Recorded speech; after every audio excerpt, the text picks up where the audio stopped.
Halloween, the one night a year where it's okay for kids to take sweets from strangers, the one day a year where everyone leaves squashes outside their front doors, and the one time of year where it's socially acceptable for grown adults to dress up as vampires and scare each other. And what pairs better with this than a nice scary film? Speaking of which, if you don't like horror or blood, this isn't the video for you. This film has some pretty gruesome stuff. Personally, I don't watch many horror films. The main appeal of them is that they're scary, right? But I'm just not scared of them. Or maybe I just haven't found the horror films that scare me. But just because I don't watch them often, doesn't mean that I don't appreciate a good one when it stumbles into my lap. And this year's lap-stumbling horror is the Blair Witch Project.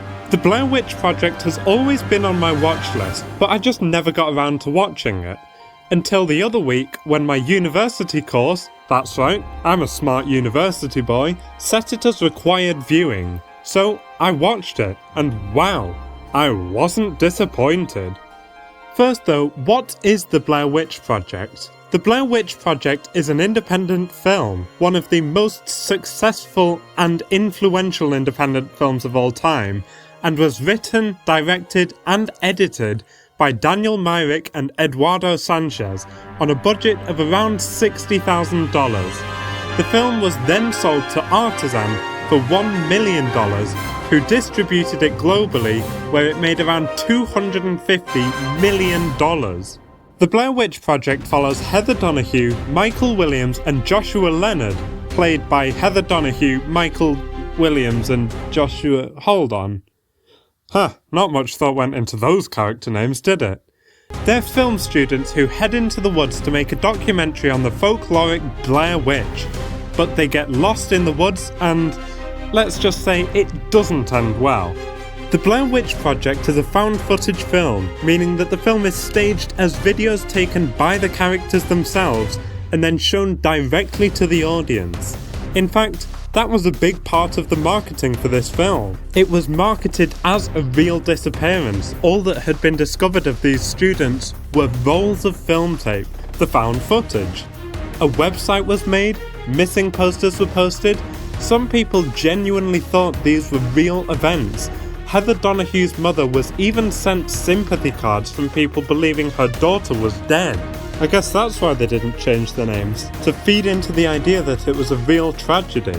It's clever, I'll give him that, but I can only imagine how traumatizing it must have been for viewers who thought it was real when it, spoiler alert, ends like this.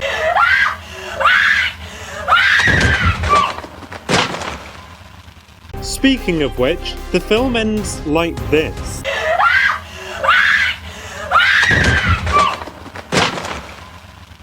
It isn't really resolved. The characters die, we don't see the Blair Witch, we don't even know if she's real.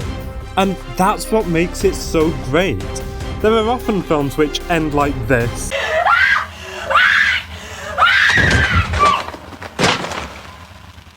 In an attempt to be edgy, and sometimes it really annoys me. Granted, sometimes it works, but sometimes I just feel like there's no reason to end it so ambiguously. This, I'm happy to report, is one of the good ones. We're effectively seeing this film through the characters' eyes, and they don't find out what's going on, so it makes sense that we don't either. And it leads to theories too. Maybe this woman, Mary Brown, is the Blair Witch. Maybe the Blair Witch took the map and tampered with the compass so they'd be stuck in the woods. Or maybe there is no Blair Witch at all, and it was just a bear that got them. Granted, that last one's a little far-fetched, given that Josh's teeth and gums are wrapped in his shirts and sticks and tied up and left outside Heather and Mike's tent. I don't think that's typical bear behaviour. But then again, for the majority of the film, they're just walking around trying to get out. The Blair Witch isn't doing anything. So maybe it was just some sick serial killer who stumbled across Josh. But anyway, like I said, a lot of the time they're just wandering about, getting more and more frustrated with one another, scared that they can't find a way out. This moment when Heather breaks down, it isn't because of the Blair Witch, it's because she just found out she had them walking in a big circle all day. It's not fear of being murdered, it's fear of being lost. The film is called The Blair Witch Project, but other than the end, the Blair Witch has almost no impact on the plot. She just gives them more of a sense of urgency to escape. This isn't really a horror film about a witch, it's a horror film about being lost in the woods, which has a much more real chance of happening to the audience, and therefore should be a bigger fear.